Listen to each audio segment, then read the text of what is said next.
বাইতুল মুকাদ্দিস পর্যন্ত সফর করাইছি। রহমাতুল লিল আলামিন নবী মুহাম্মদুর রাসূলুল্লাহ সাল্লাল্লাহু আলাইহি ওয়াসাল্লাম একদিন উম্মে হানির ঘরের মধ্যে শোয়া অবস্থায় এমনি দেখতে পাইতেছে দুইজন ফেরেশতা রহমাতুল লিল আলামিনের কাছে চলে আইছে, বলতেছে মুহাম্মদ চলো তোমাকে নিয়ে রাব্বুল কারীমের নিকট ডাইরেক্ট সোজা আরশে আজিমের মধ্যে নিয়ে যাওয়া হবে। রহমাতুল লিল আলামিন নবী মুহাম্মদুর রাসূলুল্লাহ সাল্লাল্লাহু আলাইহি ওয়াসাল্লাম সজাগ হইলেন। সজাগ হওয়ার পরে নবীজিকে খানায়ে কাবার নিকট জমজম কূপের কাছে নেওয়া হইল। জমজম কূপের কাছে নেওয়ার পরে রহমাতুল লিল আলামিনকে শোয়া দিয়েছে মাটির মধ্যে। শোয়া দেওয়ার পরে নবীজির বুকটা ফাইরা দিয়েছে। অপারেশন আমরা যেটা কই ডাইরেক্ট বুক ফাইরা লাইছে, এটা তো সিনাসা। সিনাসা রহমাতুল লিল আলামিনের কয়েকবার হইছে। এর মধ্যে একটা হলো আপনাদেরকে আমি নবীজির জন্ম বৃত্তান্ত আলোচনা করছিলাম কয়েক মাস আগে। একটা হলো হালিমাতুস সাদিয়া রাদিয়াল্লাহু তাআলা আনহা একবার নবীজিকে আইনা দিয়ে দিছিল। দেওয়ার পরে নবীজির বরকতে তার অবস্থা, তার যে বরকত দেখা তার লুবার বানাইতে পারতেছে না। তখন আমেনাকে বলছিল হালিমায়ে আমেনা তোমার ছেলেটারে আরো কিছু দিনের লেগে আমার বাড়ি দিয়ে দেবো, কারণ এই মক্কার মধ্যে এই দুর্যোগ যে মহামারী গুলা চলতেছে, এই অবস্থায় ছেলেটাকে এখানে রাখা ঠিক হবে না, আমার কাছে দিয়ে দেবো, আর কিছুটা দিন তোমার ছেলেকে আমি লালন পালন করি। হালিমাতুস সাদিয়া রাদিয়াল্লাহু তাআলা আনহা রাহমাতুল লিল আলামিন নবী মুহাম্মদুর রাসূলুল্লাহ সাল্লাল্লাহু আলাইহি ওয়াসাল্লামকে আমেনার কাছ থেকে আবার নিয়ে যায়। নিয়ে যাওয়ার পরে এমনি রহমাতুল লিল আলামিনের ভাই আব্দুল্লাহ এবং একটা দুধ বোন ছিল, তারা প্রতিদিন যাইতো ছাগল রাখার জন্য। রহমাতুল লিল আলামিন বলতেছে ও মা আমি আমার ভাই এবং আমার বোনের সাথে আমি যাইবো ছাগল রাখানোর জন্য, ছাগল রাখার জন্য। রহমাতুল লিল আলামিনকে বলতেছে না রে বাবা তুমি যাওয়ার কোনো প্রয়োজন নাই, কোনা আমি যাইবো, আমি বাড়িতে একা একা থাকতে আর ভালো লাগে না। রহমাতুল লিল আলামিন চলে গেছে ছাগল রাখানোর জন্য তাদের সাথে। এমনি নবীজি এক জায়গার মধ্যে বৈশা রয়েছে। ওই অবস্থায় দুইজন মানুষ সাদা দবদবে সাদা কাপড় পরনেওয়ালা সুন্দর দুইজন মানুষ নবীজির কাছে চলে এলো। নবীজি ছোট বাচ্চা নবীজিকে মাটির মধ্যে শোয়া দিল। শোয়ানোর পরে বুকটা ফাইরা লাইছে। অপারেশন যে বুক টাক করে ফাইরা লাইছে, চাকু দিয়া বুকটা ফাড়ছে, ফাইরা ভিতরে যা আছে কলিজার সব বাইরে বলিছে। এই অবস্থায় যদি একটা মানুষকে দেখি আমাদের অবস্থা থাকবে আর কি, মানুষটা মরে গেছে গা। ওই অবস্থায় যে সময় হালিমার মেয়ে দেখতে পাইল, হালিমার মেয়ে দৌড় শুরু করে দিয়েছে বাড়ির দিকে, গিয়ে বলতেছে ও মা আমার দুধ ভাই মুহাম্মদকে এমন এমন অবস্থায় দেখছিল, কি হয়েছে? কি জানি দুইটা অপরিচিত মানুষ আসলো, এত সুন্দর মানুষ আর জিন্দিগিতে আমি দেখি নাই। আবার সাদা দবদবে কাপড় পরিহিত দুইজন মানুষ আসছে। আয়সা কি হয়েছে? মুহাম্মদকে শোয়াইছে, শোয়া ছুরি দ্বারা তার বুকটা বিদ্রোহ করে লাইছে, ফাইরা লাইছে। ফারার পরে বুকের মধ্যে যা ছিল কলিজা টলিজা সবগুলা বাইর করে নিছে। এমনি হালিমার আর অবস্থা নাই, কিরে কি হইল বিষয়টা কি? কিতাবের মধ্যে লেখেন হালিমাতুস সাদিয়া রাদিয়াল্লাহু তাআলা আনহা এমন ভাবে দৌড় শুরু করে দিয়েছে যেমন একটা পা একটা পায়ের মধ্যে বাড়ি গাইতেছে। স্পিডার জাম নাই, আরে ছেলেটার কি হয়েছে, অবস্থাটা কি হয়েছে জানি, দৌড় শুরু করে দিছে। দৌড়িয়া গিয়া দেখে রহমাতুল লিল আলামিন স্ব অবস্থায় থেকে বৈশা রয়েছে, বয়া হাঁপাইতেছে, এমন একটু যেমন হাঁপাইতেছে, যেমন একটু ক্লান্ত ক্লান্ত ভাব লাগতেছে। এমনি টান মেরা রহমাতুল লিল আলামিনকে কুলের মধ্যে নিছে, নিয়া বলতেছে মুহাম্মদ বিষয়টা কি বুঝতেছি না, কি হয়েছে তোমার, তুমি এমন হাঁপাইতেছো কেন? এমনি বলতেছে মা আমি কোনো কিছু বুঝতে পারতেছি না, দুইজন মানুষ আমার কাছে আসলো, আইসা আমার বুকটা পারলো, বুক থেকে জানি কি বাইর করছে, কলিজা টলিজা সব কিছু বাইর করছে। আবার স্বর্ণের একটা প্লেট, ওই তালার মধ্যে পানি ছিল, ওই পানির মধ্যে কলিজা এবং আমার ভিতরে যা কিছু ছিল সবগুলা রাইখা দিছে। ওইগুলা সুন্দরভাবে দয়া আমার বুকের ভিতরে আবার রাইখা দিছে। রাইখা স্বাভাবিক তারা চলে গেছে। আমারও স্বাভাবিক কোনো কিছু বুঝতেছি না আমি, কিন্তু স্বাভাবিক যদি একটা মানুষের অপারেশন করা হয়, সেলাই দিতে হয়, কি করতে হয়? সেলাই করতে হয়। দ্বিতীয়ত একটা দাগ থাকে, যতই হোক ভালো হওয়ার পরে একটা কি থাকে, দাগ থাকে। কিন্তু রহমাতুল্লিল আলামিন নবী মুহাম্মদুর রাসূলুল্লাহ সাল্লাল্লাহু আলাইহি সাল্লামের এমন অবস্থা হয়েছিল, কোনো ধরনের দাগ নাই, বিন্দু পরিমাণ কোনো দাগ নাই। এটা আল্লাহ তাআলার কুদরতি ভাবে অপারেশন। আর ওই অপারেশনটা আগের যুগের মানুষরা বোঝা খুব কঠিন ছিল, কারণ আগে তো অপারেশন ছিল না। বর্তমানে শুনে অপারেশন মানুষে বুঝে, আগে তো আর বুঝছিল না। এই ছিল একবার এমনি হালিমাতুস সাদিয়া রাদিয়াল্লাহু তাআলা আনহা বলতেছেন, আরে মুহাম্মদকে আমার কাছে আর রাখা যাবে না। এমনি চলে গেছে ওয়ারকা ইবনে নাওফালের কাছে, গিয়ে বলতেছে, হে ভাই মুহাম্মদ, এই ছোট বাচ্চা, তার বিষয়ে আপনি কোনো কিছু বলেন। তো কি হয়েছে? তো তার সাথে এমন এমন ঘটনা ঘটেছে, ওই বিষয়ে আপনি কোনো কিছু বলেন। হালিমাতুস সাদিয়াকে বলতেছে ওয়ারকা ইবনে নাওফালে, এরে হালিমা, তোমরা কে কোথায় আছো? এই তায়েফবাসী কে কোথায় আছো? তোমরা তাড়াতাড়ি মুহাম্মদ সহ আমাকে হত্যা করে ফেলো। বিষয়টা আরো খুব ভয়ানক হয়ে গেছে। এক তো এখানে এক ঘটনা ঘটছে, আবার এখানে এসে এক পণ্ডিতের কাছে হেও কই কি নবীজির ঠাক মেরে নিয়ে বুকের উপরে নিয়ে শুয়ে গেছে, বলতেছে যে মুহাম্মদ সহ আমাকে হত্যা করে ফেলো। তখন হালিমাতুস সাদিয়া রাদিয়াল্লাহু তাআলা আনহা ডাকদা বলতেছে, হে ওয়ারকা ইবনে নাওফাল, আমি তো ভাবছিলাম তুই বুঝি অনেক বড় জ্ঞানী, অনেক বড় পণ্ডিত, তুই বুঝি আহলে কিতাবের অনেক বড় পণ্ডিত, কিন্তু দেখতেছি তুই নিজেই পাগল হয়ে গেছস। আমার নবী সম্বন্ধে তুই কি বলবি?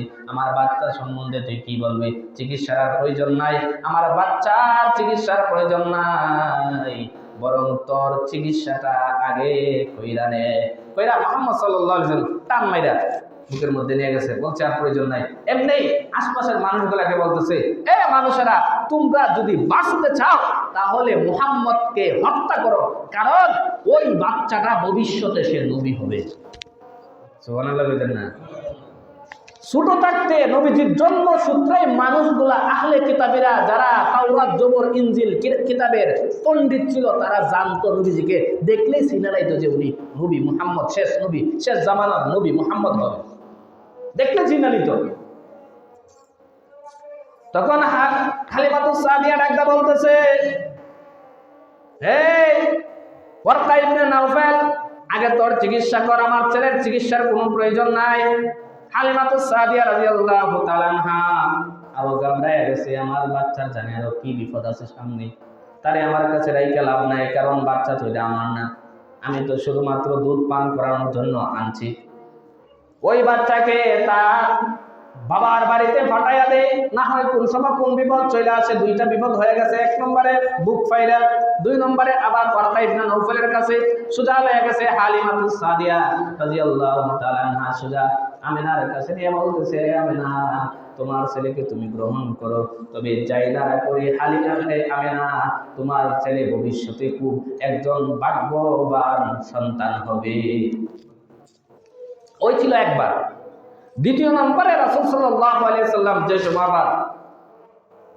এই প্রাপ্ত বয়স্ক হয়েছে, বালেগ হওয়ার সময় হয়েছে, ওই সময় আবার বুক সিনা সাক করা হয়েছে, আবার বুক এই খাড়া হয়েছে, খাইটা ভিতরে যা আছে সব বাইর করে জমজমের পানি দ্বারা ধোয়া হয়েছে। তিন নম্বরে নবী করিম সাল্লাল্লাহু আলাইহি সাল্লামের বয়স যে সময় 40 বছর, এখন ওহী আসবে, এর আগে আবার বুক ফাড়া হয়েছে, সিনা সাক করা হয়েছে, একই জায়গায় অপারেশন 3 বার। 4 নম্বরে যে সময় নবী করিম সাল্লাল্লাহু আলাইহি সাল্লামকে কই নিব, মেরাজের মধ্যে নিব, ওই মাসের মধ্যে মেরাজ, রাসূল সাল্লাল্লাহু আলাইহি সাল্লামকে মেরাজ করাইবে। ওই সময় দুইজন ফেরেশতা আইছে, আয়া রাহমাতুল লিল আলামিনকে শোয়াইয়া দিয়েছে জমজম কুফের কাছে, শোয়াইয়া দিয়ে বুক ফাড়ছে, পায়রা ভিতরে যা ছিল সবগুলা বাইর করছে, স্বর্ণের একটা প্লেটের মধ্যে, ওইটার মধ্যে সুন্দরভাবে দইছে, দই আবার জায়গাতে রেখে দিছে। এটা আমাদের দেশের আর ভারতের আর আমেরিকার অপারেশন না, এটা আল্লাহ তাআলার কুদরতি একটা বিষয়। কারণ যতটা মানুষ দুনিয়ার মধ্যে জন্মগ্রহণ করে, সবার সাথে একটা শয়তান জন্মসূত্রে লেগে থাকে। জন্মগ্রহণ করছেন, আপনার দুনিয়ায় আইছেন, আপনার সাথে একটা শয়তান রিজার্ভ হয়ে গেছে। তখন সাহাবায়ে কেরাম, মিশকাতের হাদিস, সাহাবায়ে কেরাম জিজ্ঞাসা করছেন, ইয়া রাসূলুল্লাহ, ইয়া হাবিবাল্লাহ, ও আল্লাহর হাবিব, আপনার সাথে আছে? আছে। ও তাকলেও তোমরা মতো না। তোমাদের শয়তান তোমাদেরকে খারাপ কাজের জন্য উৎসাহ করে, কিন্তু আমার এটা এমন না, আমার এটা বরঞ্চ আমার তাবে হয়ে গেছে, হ্যাঁ আমার আরো ভালো কাজের সহযোগিতা করে। এই জন্য নবীদের মাধ্যমে কোনো গুনার কাজ হয় না। নবীরা মাসুম নিষ্পাপ, নবীদের কোনো গুনাহ নাই। কিন্তু একদল মানুষ আছে তারা বলে যে নবীরাও মাসুম না, নবীদেরও গুনাহ আছে, নাউজুবিল্লাহ মিন যালিক। তাদের আকীদা নবীরাও মাসুম না। সাহাবায়ে কেরামদেরকে আপনি সত্যের মাপকাঠি মানতে পারবেন না, কারণ সাহাবায়ে কেরাম মদ খাইছেন।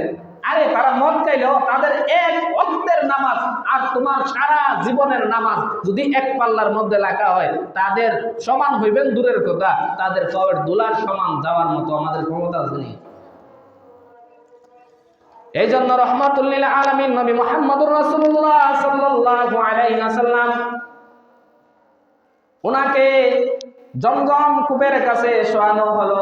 শোয়ানোর পরে রহমাতুল লিল আলামিনের সিনা সাক করা হয়েছে, বুক ফাড়া হয়েছে, বুকের ভিতরে যা ছিল সব কিছু বাহির করা হয়েছে। স্বর্ণের পিরিট ছিল, ওই পিরিটের মধ্যে রাইকা জমজম কূপের মধ্যে, জমজম কূপের পানির দ্বারা সুন্দরভাবে ধৌত করা হয়েছে। ধোয়ার পরে আবার জায়গার মধ্যে রাখা হয়েছে। এইটা রহমাতুল লিল আলামিনের বিশেষ একটা মুজেজা, এটা একটা বিশেষ মুজেজা। এতবার অপারেশন হয়েছে, এক জায়গার মধ্যে বিন্দু পরিমাণ কোনো দাগ নাই। এটা আল্লাহ তাআলার কুদরতি একটা অপারেশন। রহমাতুল লিল আলামিন কে এইভাবে সিনাসাক করার পরে নবীজিকে বলতেছে, ও আল্লাহর হাবিব, আপনি ওই যে একটা বাহন রাখা আছে, এই বাহনকে বলা হয় বুরাক। সওয়ারে জাহাঙ্গীর ইকরায়ে বুরাক কেবল জাস্ট আজ কসরে নীলি রওয়ান।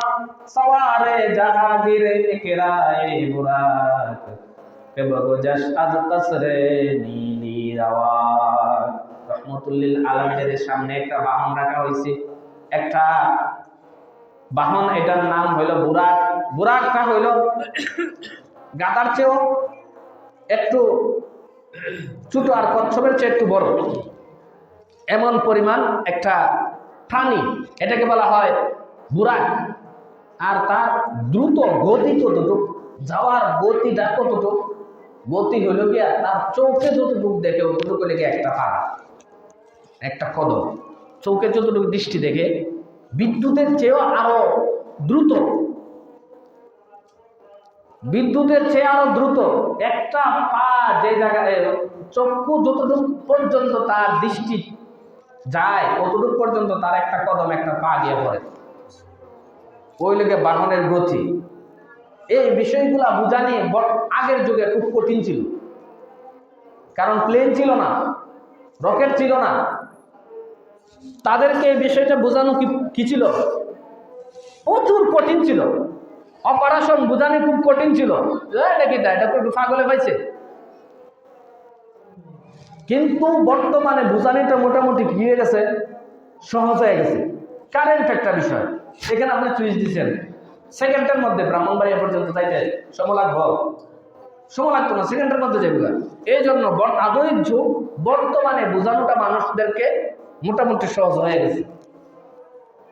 রহমাতুল লিল আলামিন নবী মুহাম্মদুর রাসূলুল্লাহ সাল্লাল্লাহু আলাইহি সাল্লামকে বলতেছেন, ও আল্লাহর হাবিব, আপনি ওই বাহনের উপরে সওয়ার হন, ওই বাহনের উপরে সওয়ার হন, সাথে জিবরাইল আমিন আলাইহিস সালাতু ওয়াস সালাম। রহমাতুল লিল আলামিন নবী মুহাম্মদুর রাসূলুল্লাহ সাল্লাল্লাহু আলাইহি সাল্লাম ওই বাহনের উপরে সওয়ার হইল। সওয়ার হওয়ার পরে এমনি বাহনটা চলতে শুরু করে দিল। রহমাতুল লিল আলামিনকে মদিনার কাছে যাওয়ার পরে নবীজিকে বলতেছে, ও আল্লাহর হাবিব, ওই তাকায়া দেখেন একটা জায়গা, এই জায়গার আগে অস্তিত্ব ছিল না, যার নাম ছিল ইয়াসরিব, যার নাম ছিল ইয়াসরিব, একেবারে একটা নিকৃষ্ট একটা জায়গা, যে জায়গার কোনো অস্তিত্ব ছিল না, যে জায়গা নিয়ে মানুষ বেশি গর্ব করতে পারত না। রহমাতুল লিল আলামিনকে বলতেছেন, ও আল্লাহর হাবিব, ওই জায়গাটা হবে আপনার রাষ্ট্র, আপনার প্রধান কেন্দ্র। যেমন আমাদের দেশের প্রধান কেন্দ্র কোনটা, ঢাকা, ঠিক তদ্রূপ ভাবে আপনার প্রধান কেন্দ্র হবে মদিনা। এই জায়গার নাম বর্তমানে ইয়াসরাব, আর আপনি আসার পরে ওই জায়গার নাম হয়ে যাবে মদিনা। আর ওই জায়গা থেকে আপনি আপনার রাজত্ব কায়েম করবেন, ওই জায়গা থেকে আপনি দেশ শাসন করবেন। রহমাতুল লিল আলামিন নবী মুহাম্মদুর রাসূলুল্লাহ সাল্লাল্লাহু আলাইহি ওয়াসাল্লামকে মক্কা থেকে নিয়ে মদিনা বাইতুল মুকাদ্দিস পর্যন্ত বুরাকের মাধ্যমে সফর করাইছে। এই কথাটা আল্লাহ তাআলা স্পষ্ট ভাবে কোরআনের মধ্যে উল্লেখ করে দিয়েছেন, সুবহানাল্লাযী আসরা বিআবদিহি লাইলাম মিনাল মাসজিদিল হারামি ইলাল মাসজিদিল আকসাল্লাযী বারাকনা হাওলাহু লিনুরিয়াহু মিন আয়াতিনা। আল্লাহ তাআলা উল্লেখ করেন, আমার বান্দা সমস্ত প্রশংসা, সমস্ত পবিত্রতা ওই আল্লাহ তাআলার জন্য, যিনি তার বান্দা মুহাম্মদ সাল্লাল্লাহু আলাইহি সাল্লামকে খানায়ে কাবা থেকে বাইতুল মুকাদ্দিস পর্যন্ত সফর করাইছেন, ভ্রমণ করাইছে। রহমাতুল লিল আলামিন বুরাকের উপরে সওয়ার অবস্থায় তখন চলে গেছে ওই যে তুর পাহাড়। তুর পাহাড়ের কাছে যাওয়ার পরে জিবরাইল আমিন আলাইহিস সালাতু ওয়াস সালাম বলতেছেন, ইয়া রাসূলুল্লাহ, ইয়া হাবিবাল্লাহ, ওই জায়গার মধ্যে একটু নামেন। তো কি হইছে? ওই জায়গার মধ্যে 2 রাকাত নামাজ পড়েন। তো কেন, কি হইছে, বিষয়টা কি বুঝতেছি না। তখন রাহমাতুল লিল আলামিনকে বলতেছে, ও আল্লাহর হাবিব, ওই জায়গাটা হলো এমন জায়গা, যে এই জায়গার মধ্যে দাঁড়াইয়া আল্লাহর নবী মুসা আলাইহিস সালাতু ওয়াস সালাম আল্লাহর সাথে কথা বলেছে। শুধু তা নয়, মুসা আলাইহিস সালাম আল্লাহ তাআলাকে বলছিল, আল্লাহ রব্বি আরিনি, এ আল্লাহ আমি তোমাকে দেখতে চাই, আমি তোমাকে দেখতে চাই। আল্লাহ তাআলা বলেন, লান তারানি, ও মুসা তুমি আমাকে দেখতে পারবে না, তুমি আমাকে দেখার কোনো সুযোগ নাই। মুসা আলাইহিস সালাম বারবার বলতেছে, আল্লাহ আমি তোমাকে দেখতে চাই, আমি তোমাকে দেখতে চাই। আল্লাহ তাআলা বলেন, না রে মুসা, তুমি আমাকে তোমার এই চক্ষু দ্বারা দেখতে পারবে না। তারপর মুসা আলাইহিস সালামকে বলতেছে, মুসা ঠিক আছে, তুমি যেহেতু পিরাপিরি করতেছো, তাহলে তুমি তুর পাহাড়ের কাছে চলে যাও। তুর পাহাড়ের কাছে গেছে, যাওয়ার পরে মুসা আলাইহিস সালামের পায়ের মধ্যে ছিল জুতা, না আলাই বলা হয়। আপনার ইটমিলে দেখছি অনেক সময় থাকে, এই যে খরম যেটি বুটো সিস্টেমে খরম খাটের জুতাগুলা, এটির বলা হয়। আগের জুতা ছিল এটি, মুরব্বীরা আপনার বাপ দাদার বিষয়টা তো দেখছেন, আমরা করতে পারি না। এই এমন ছিল। মুসা আলাইহিস সালাতু ওয়াস সালাম তুর পাহাড়ের কাছে গেছে, পাহাড়ের উপরে উঠবে। ওই সময় আল্লাহ তাআলা আদেশ করেছেন, ফাখলা নালাই, এই মুসা তোমার পায়ের জুতাগুলা খুইলা দাও, জুতাগুলা রাখা যাবে না। কেন? এইটা, এই পাহাড়টা অত্যন্ত পবিত্রময় একটা পাহাড়। বিষয় হইল দুনিয়া, তুর পাহাড় তো দুনিয়ার বাহিরে না, দুনিয়ার ভিতরে, তো জমিনের মধ্যে একটা পাহাড়। ওই পাহাড়ের মধ্যে উঠতেও আল্লাহ তাআলা জুতা নিয়ে উঠতো মুসা আলাইহিস সালাম। আল্লাহ তাআলা নিষেধ করছে যে মুসা তোমার জুতাটা খুলে নাও। অথচ আমাদের নবী দুজাহানের বাদশা মুহাম্মদুর রাসূলুল্লাহ সাল্লাল্লাহু আলাইহি ওয়াসাল্লামের জুতা নিয়ে শুধু খালি ওই দুনিয়া নয়, যে সময় বাইতুল মুকাদ্দিস পাড়ি দিয়া, সিদরাতুল মুনতাহা পাড়ি দিয়া ওই সময় চাইছিল। সিদরাতুল মুনতাহা যাওয়ার পরে এই যে জিবরাইল আমিন আলাইহিস সালাম বলতেছে, নবীজি আমি আর যাইতে পারবো না, আপনি সামনে বাড়েন, আমার ওই জায়গায় যাওয়ার আর পারমিশন নাই। কারণ আমি যদি যাই, আমার যে পাকাগুলা আছে ওই পাকাগুলা জ্বইলা শেষ, আমি জিবরাইল ডাকতাম না, আমার অস্তিত্ব বিলীন হয়ে যাইব। তখন কি করবো? এখন আপনি একলা একলা যান, আমি যাইতে আর পারবো না, ওতটুকু পর্যন্ত আমার কে অনুমতি, এর পরে আর অনুমতি নাই, এখন আপনি চলেন। তখন রহমাতুল লিল আলামিন চাইছিল যে জুতাগুলা খুলে নেই। আল্লাহ তাআলা ডাকদা বলেন, এ আমার হাবিব, আপনার প্রতি আমার যেমন মায়া, আপনাকে যেমন আমি ভালোবাসি, আপনার জুতাগুলাও আমার কাছে প্রিয়। আপনি চিন্তা করেন না, জুতাগুলা খোলার কোনো প্রয়োজন নাই। জুতাগুলা পা দিয়া ডাইরেক্ট সোজা আমার আরশে আজিমের মধ্যে চলে আসে। দুনিয়ার মধ্যে সাধারণত একটা পাহাড়ের উপরে উঠবে, আল্লাহ তাআলা মুসা আলাইহিস সালাম নিষেধ, পাখলা না আলাইক, এ মুসা তুমি তোমার জুতা খুলে নাও, যে এই পাহাড়টা অত্যন্ত পবিত্র, ওই পাহাড়ের মধ্যে জুতা নিয়ে উঠা যাইতো না।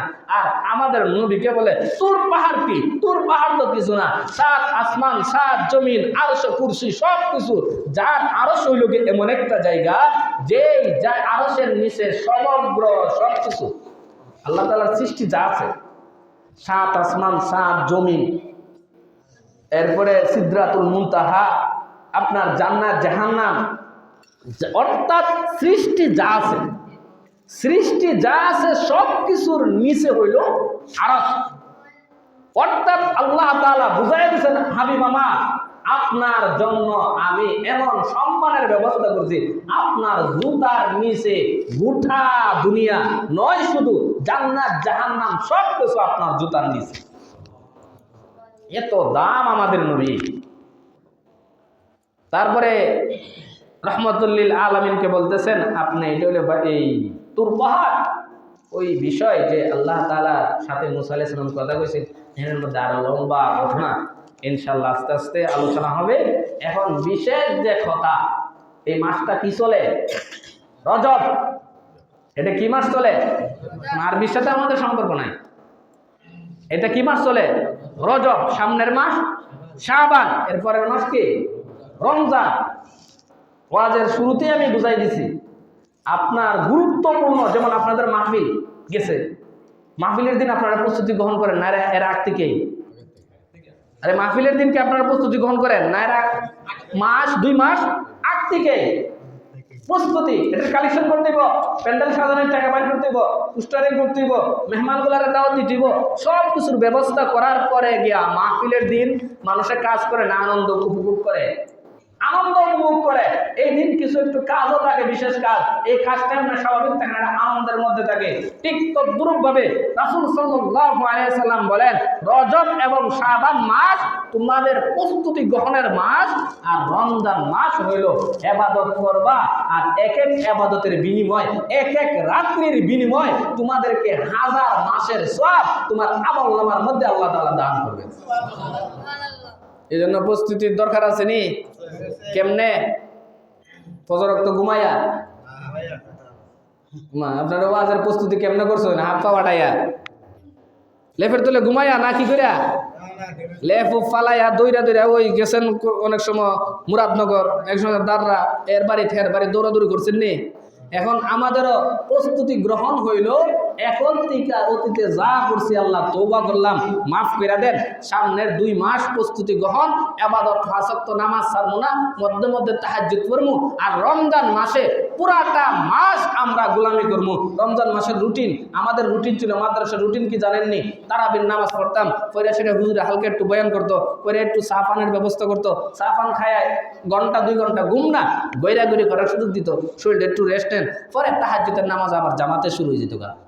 তাহাজ্জুদের নামাজ পড়া পরে আপনি সেহরি খাইতেন, খাইয়া ফজরের পরে একটু নামাজ পড়া ঘুম, এরপরে আবার তেলাওয়াত শুরু হয়ে যেত, আসরের পরে তেলাওয়াত, মাগরিব পরে আবার একটু সাফান খাইয়া একটু রেস্ট নিয়া, এইভাবে সারা রমজান কাটাইতেন। রমজান মাস বলতে খালি বোনাসের মাস, খালি বোনাস, বোনাস কেউ সারে। যদি আপনাদের চাকরি করি, আপনারা কইছেন যে হুজুর আপনি এখান থেকে এই মাসটা যদি প্রতিদিন একদিন করে থাকেন, প্রতিদিনে আপনারে এমনি তো বেতন দিই 8000 টাকা মাস, প্রতিদিন দিব 8000 টাকা। কি কোন আর বাড়ির নাম লমু, কোনোদিন কমু কেউ কেশিয়ার সাহেব আমরা ছুটি দেন, কেউ আমার ছুটি দেন, আপনারা একটু ছুটি দেন, কমুনি কথা কেলে গা সারা মাসে যা খামামু একদিনে দিব ই টাকা, যা ই মাস আর বাড়িতে যেতাম না, নাম লইম। আর যদি কোন আপনারা 2 মাস পর্যন্ত এমন আপনার বোনাস আছে, কোনো 2 মাস না 3 মাসে বাড়ি যেতাম না, আমার বিষয়টা এমন না। রমজান মাস এক একটা রাত্রির বিনিময় আল্লাহ তাআলা আপনাকে 1000 মাসের সওয়াব দান করব। এটা কি ঘুমাইবার মাস না প্রস্তুতির মাস? এই জন্য রজব শাবান মাস আল্লাহর কাছে বেশি বেশি দোয়া করা যে আল্লাহ রজব এবং শাবান মাস আমাদের জন্য বরকতময় করে দাও, আর রমজান পর্যন্ত আমাদের হায়াত দাও। রমজান মাস আপনার গোলামির জন্য আমরা প্রস্তুতি গ্রহণ করতেছি। এই জন্য সকলে ইনশাআল্লাহ চেষ্টা করবো, পুরুষ মহিলা সবাই, যে আমরা 5 ওয়াক্ত নামাজ পড়বো। দ্বিতীয়ত এই কোরআন তেলাওয়াতের অভ্যাস শুরু করে দিই। আল্লাহ তাআলা সকলকে তৌফিক দান করুন।